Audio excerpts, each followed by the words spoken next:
Bismillahirrahmanirrahim. Assalamualaikum warahmatullahi wabarakatuh. Ketemu lagi bersama saya dalam video pembelajaran matematika.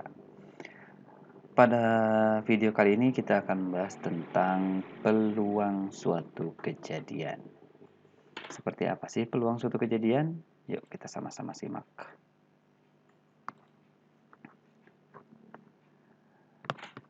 Peluang suatu kejadian. Oke, sebelum ke definisi, kita masuk ke tujuan pembelajaran terlebih dahulu ya. Pada video kali ini, tujuan pembelajarannya adalah diharapkan Ananda dapat memahami konsep peluang dan dapat menentukan peluang suatu kejadian, serta menentukan frekuensi harapan dari suatu kejadian. Oke, kita lanjut ke materinya. Peluang suatu kejadian. Kalian tahu kan peluang? Peluang itu adalah kemungkinan terjadinya suatu peristiwa. Untuk menentukan peluang itu sendiri adalah sebagai berikut. Jika S adalah ruang sampel dengan banyak elemen NS, ini ruang sampel dalam video sebelumnya sudah kita bahas seperti apa, dan A adalah suatu kejadian dengan banyak elemen NA, maka peluang kejadian A diberi notasi PA. Ini ya, peluang kejadian A diberikan oleh PA sama dengan NA dibagi NS. Ingat, NA adalah banyak elemen kejadian A, sementara NS adalah banyak elemen dari ruang sampel.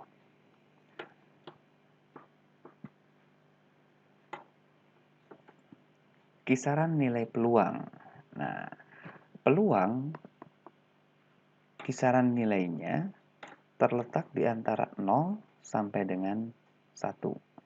0 kurang sama dengan peluang kejadian A kurang dari sama dengan 1. Kenapa hanya 0 sampai 1? Jika peluangnya adalah 0, maka kejadian tersebut mustahil terjadi.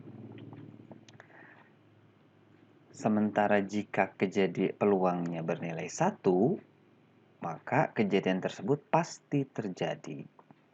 Contohnya apa? Misalkan kita melempar sebuah dadu. Kalian ingat kan dalam video sebelumnya, sebuah dadu itu terdiri dari 6 buah sisi.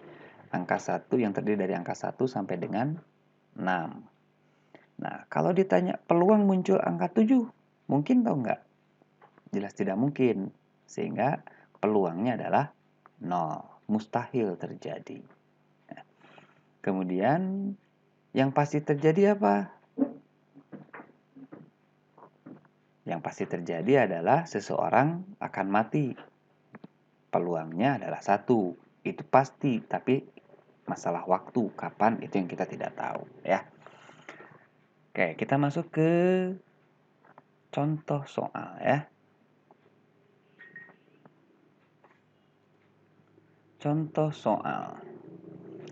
Pada pelemparan sebuah dadu, tentukan peluang mata dadu berangka ganjil dan B, peluang mata dadu berangka kurang dari 3.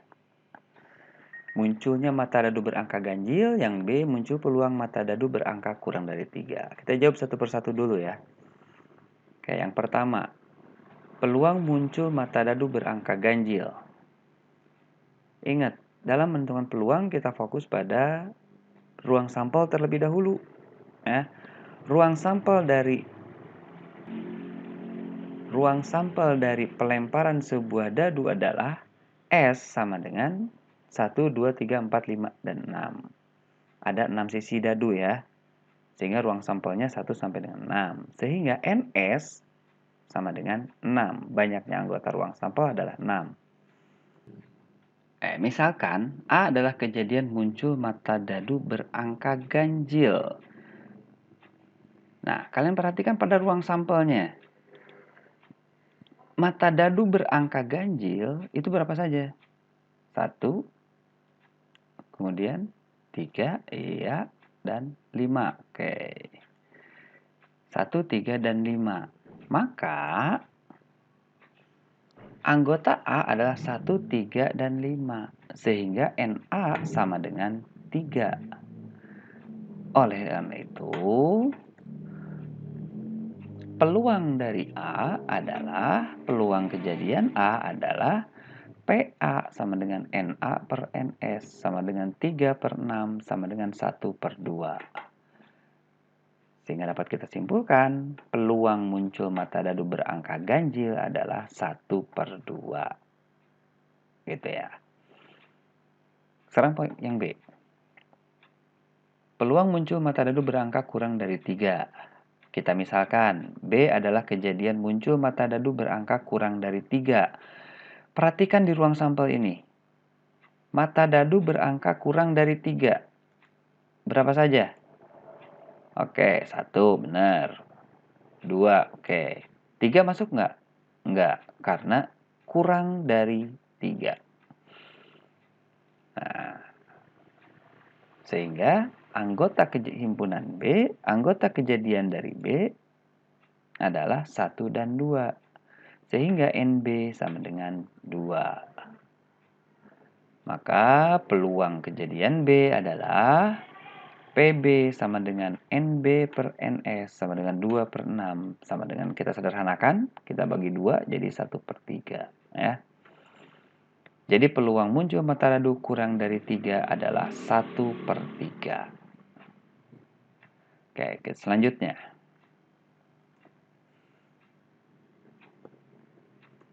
Contoh berikutnya. 2 buah dadu dilambungkan bersamaan. Tentukan peluang munculnya mata dadu berjumlah 10 dan berjumlah 13. Yang A berjumlah 10, yang B berjumlah 13. Oke, kita selesaikan. Kalian ingat, di pertemuan sebelumnya, apabila 2 buah dadu dilambungkan bersamaan, ya, ruang sampelnya bagaimana? Ya, kita buat tabel kan? Kita buat tabelnya dulu, supaya lebih mudah dalam menghitungnya. Nah, tabelnya adalah ini. Ada dadu pertama, ada dadu kedua. Elemennya 1,1, 1,2, 1,3, dan seterusnya sampai dengan 6,6. Sehingga total keseluruhannya, NS dari pelambungan 2 buah dadu bersamaan, NS-nya adalah 36. Hitung dari sini, 1, 2, 3, 4, 5, 6. Ke bawah, 1, 2, 3, 4, 5, 6. Kalian kalikan. Diperoleh 36 NS-nya ya. Nah, setelah kita peroleh NS, sekarang kita hitung. Pertanyaan ini berjumlah 10. Ya.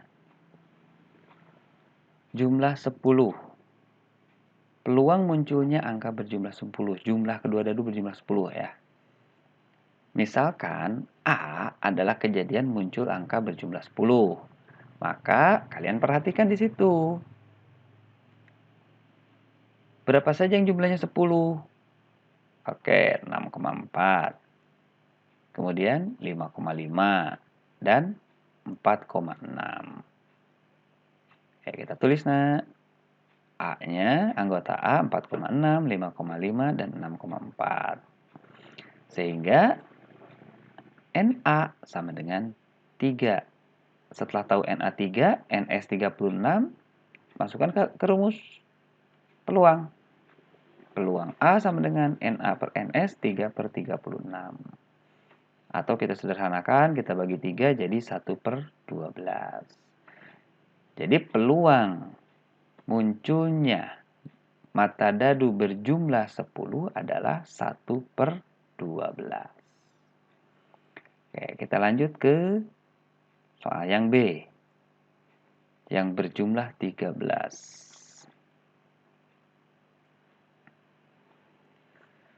Peluang munculnya angka berjumlah 13. Kalian perhatikan tadi, jumlah terbesar dalam pelemparan 2 buah dadu adalah ya 12 kan? Tidak ada angka 13. Kalau dijumlahkan, 6 tambah 6 itu 12. Sehingga Kita misalkan C adalah kejadian munculnya angka berjumlah 13, C itu. Nah, karena saat melambungkan dua dadu bersamaan, jumlah angka terbesar yang mungkin muncul adalah 12, ya. Jadi tidak mungkin kan ada 13. Maka kejadian C tidak mungkin terjadi, sehingga peluang kejadian C sama dengan 0. Bisa dipahami ya, nak ya? Oke. Masih lanjut lagi dengan contoh soal berikutnya.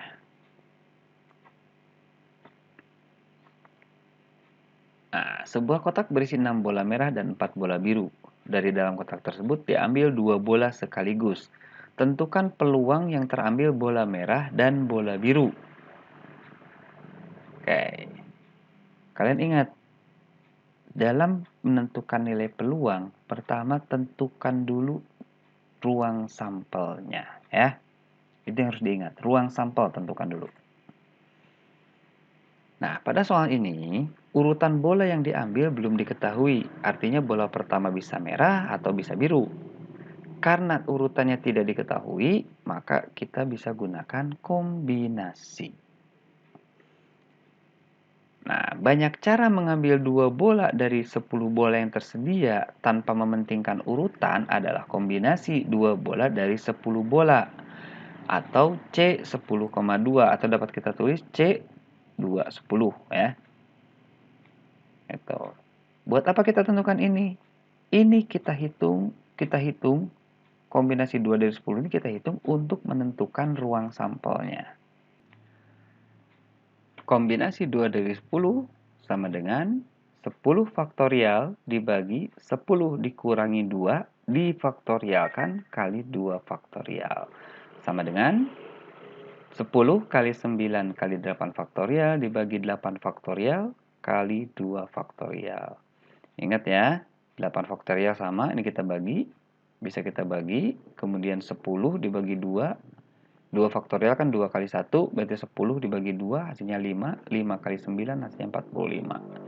Sehingga ruang sampelnya atau NS sama dengan 45. Ini ruang sampelnya. Nah, sekarang kita misalkan E adalah kejadian terambil bola merah dan bola biru. Banyak cara mengambil satu bola merah. Dari 6 bola merah ada 6 cara. 6 cara dari mana? 6 cara diperoleh dari kombinasi 1 dari 6. Ngambil satu bola dari 6 bola. Kalian hitung sendiri, buktikan bahwa memang ada 6 cara ya.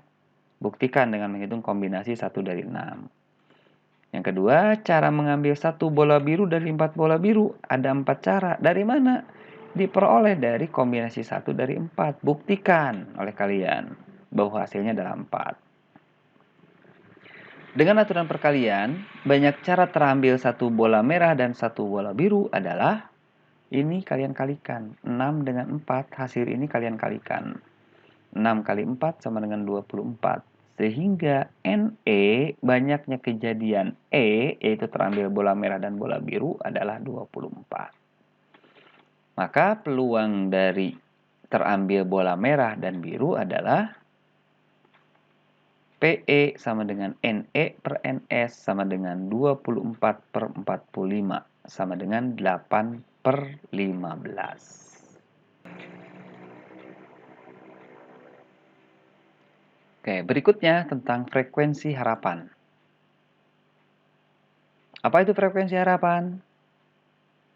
Oke, ini definisinya. Jika A adalah suatu kejadian dan PA adalah peluang terjadinya A, maka besarnya frekuensi harapan kejadian A dalam N kali percobaan dirumuskan dengan frekuensi harapan A sama dengan PA kali N. Contoh soal.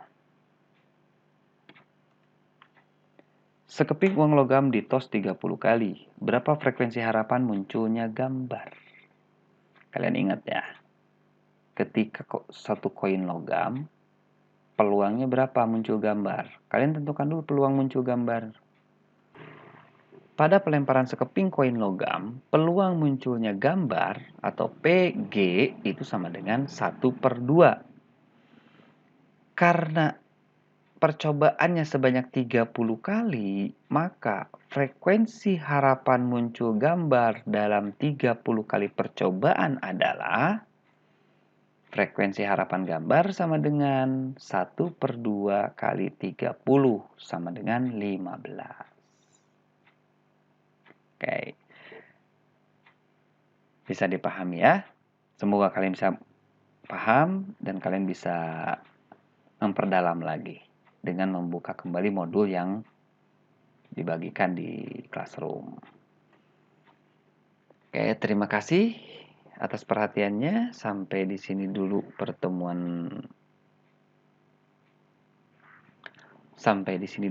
video dari saya. Semoga bermanfaat untuk kalian semua. Jangan lupa like dan subscribe ya jika memang bermanfaat. Terima kasih. Assalamualaikum warahmatullahi wabarakatuh.